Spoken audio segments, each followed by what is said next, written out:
بسم اللہ الرحمن الرحیم۔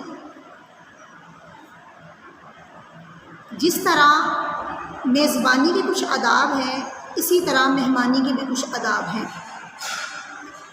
میرے آقا علیہ الصلوۃ والسلام نے فرمایا کہ پہلے دن کا کھانا، پہلے دن کی ضیافت واجب ہے، باقی 2 دن یعنی 3 دن کی، پہلے دن کو شامل کر کے 3 دن کی ضیافت سنت ہے اور اس کے بعد صدقہ ہے۔ بڑی پیاری حدیث مبارکہ ہے۔ میرے آقا علیہ الصلوۃ والسلام نے ارشاد فرمایا کہ یعنی مہمان جب آئے تو پہلے دن اسے کھانا کھلانا میزبان پر واجب ہے، باقی 2 دن وہ سنت ہے، چاہے دال روٹی کھلائے، چاہے سبزی کھلائے، چاہے چٹنی کھلائے، چاہے گوشت کھلائے، جیسی اس کی جیب اجازت دیتی ہے۔ اور باقی دن مہمان کو سوچنا چاہیے کیا اسے صدقہ لگ جاتا ہے۔ اگر وہ صدقہ لگوا سکتا ہے، اگر صدقہ کھانے کا اہل ہے، تو پھر وہ دوسرے پر بوجھ بن جائے۔ یعنی مہمان کو زیادہ سے زیادہ کوشش کرنی چاہیے کہ 3 دن اس کی ضیافت سے، اس کی دعوت سے، میزبان کی محبت سے، میزبان کے خلوص سے فائدہ اٹھائے۔ اس کے بعد کوشش کرے کہ اپنے گھر کی تنگی میں یا خوشی میں گزارا کرے۔ میرے محترم بھائیوں اور میری محترمات بہنوں، دین اسلام بڑا پیارا دین ہے، بڑا پیارا مذہب ہے، بڑے پیارے اصول واضح کرتا ہے، بڑے پیارے طریقے بتاتا ہے، زندگی گزارنے کی بڑی سنہری جو روشنیاں ہیں وہ ہمارے سامنے اجاگر کرتا ہے۔ ان میں سے ایک یہ ہے کہ مہمان کو بھی کچھ آداب کا خیال رکھنا لازم اور ضروری ہے۔ پہلا ادب یہ ہے، کتابوں میں مختصراً نہیں بلکہ بڑی تفصیل کے ساتھ یہ بات واضح ہے کہ جب کوئی شخص، کوئی مسلمان کسی کے گھر جائے تو اجازت لے کر جائے۔ ہمارے ہاں سرپرائز کے چکر میں خود کو بھی مصیبت میں ڈالتے ہیں اور دوسروں کو بھی مصیبت میں ڈال دیتے ہیں۔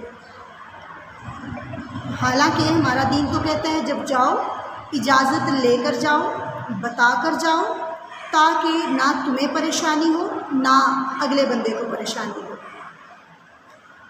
دوسرا اصول جو مہمانی کے بارے میں بیان فرمایا گیا وہ یہ ہے کہ جہاں میزبان بٹھائے وہاں بیٹھو۔ ہم کیا کرتے ہیں؟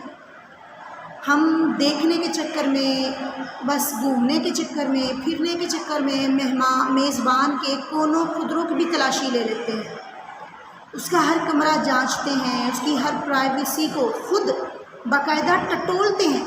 حالانکہ قرآن پاک میں میرے آقا نے واضح فرمایا وَلَا تَجَسَّسُوا، ایک دوسرے کی جاسوسی نہ کرو، ایک دوسرے کی ٹو نہ لو، ایک دوسرے کے خفیہ اور پوشیدہ جو معاملات ہیں ان کو کریدنے کی کوشش نہ کرو۔ چنانچہ مہمان کو چاہیے کہ جہاں میزبان بٹھائے شرافت کے ساتھ وہیں بیٹھا رہے، ادب کے ساتھ وہیں بیٹھا رہے، تاکہ باوقار محسوس ہو۔ اگلا مہمانی کا ادب یہ ہے کہ مہمان کو جو کھلایا جائے وہ خوش طریقے سے اور خوش ادائی سے کھائے، خوش ادائی سے اسے قبول کرے، اعتراض نہ کرے، نکتہ چینی نہ کرے، جی میں ٹھنڈا نہیں پیتا، جی مجھے چائے منع ہے، جی میں سبزی کبھی نہیں کھائی، مجھے تو دال بھی ڈاکٹر نے روک دیا ہے دال کھانے سے۔ ایسا جائز نہیں ہے۔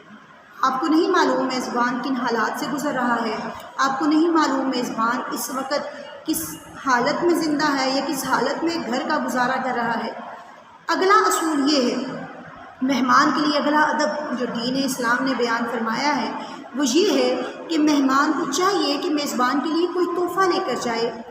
ضروری نہیں لاکھوں کا ہو، یہ بھی ضروری نہیں ہزاروں کا ہو، یہ بھی ضروری نہیں سینکڑوں کا ہو۔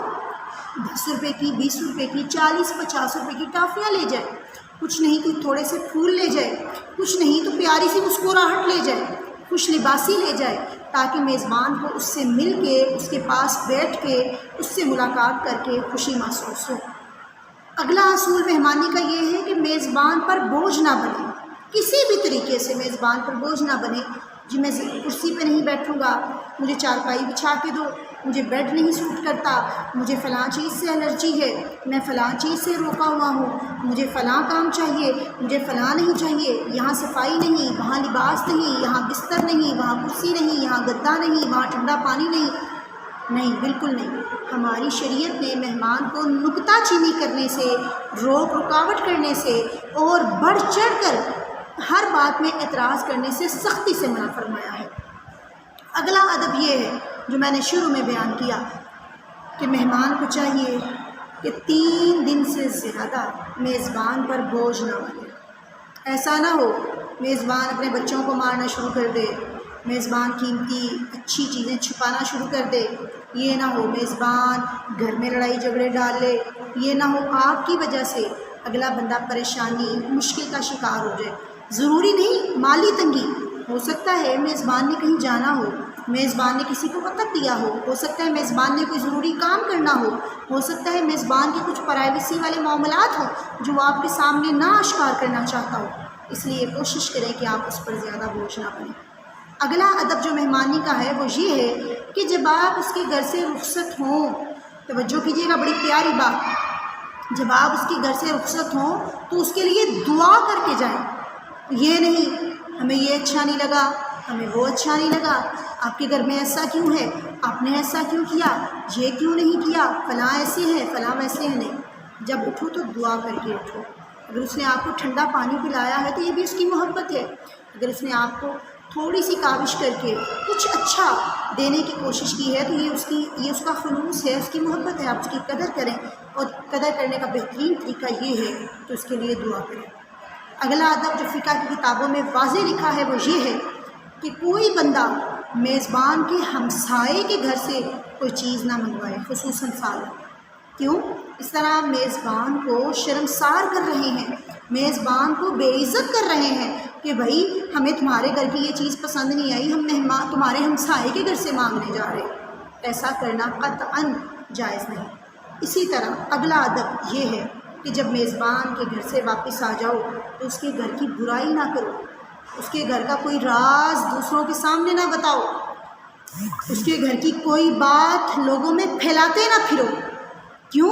کیونکہ اس نے ایک تو تمہارے ساتھ چاہت کی، محبت کی، خلوص کا اظہار کیا، تمہیں اپنے گھر میں 1 دن 2 دن رکھا، تمہیں کھانا کھلایا معمولی صحیح، تمہیں پانی پلایا نارمل صحیح، اور تم اس کے خلوص کا، اس کی محبت کا، اس کی چاہت کا یہ صلہ دے رہے ہو کہ اس کے عیوب کو پھیلاتے جا رہے ہو۔ کیا تم بھول گئے کہ اگر میزبان میں اچھائیوں کے ساتھ ساتھ برائیاں ہیں تو تم بھی تو اچھائیوں اور برائیوں کا مرکب ہو، تم میں بھی کچھ باتیں اچھی ہیں اور کچھ باتیں بری ہیں۔ اللہ تعالیٰ آپ کو مجھے ان باتوں پر عمل کرنے کی توفیق عطا فرمائے۔ میرے چینل کو زیادہ سے زیادہ سبسکرائب کریں اور دوسروں سے کروائیں، اللہ تعالیٰ آپ کو بھی اس کا اجر عطا فرمائے گا۔ وما علیہ الا البلاغ المبین۔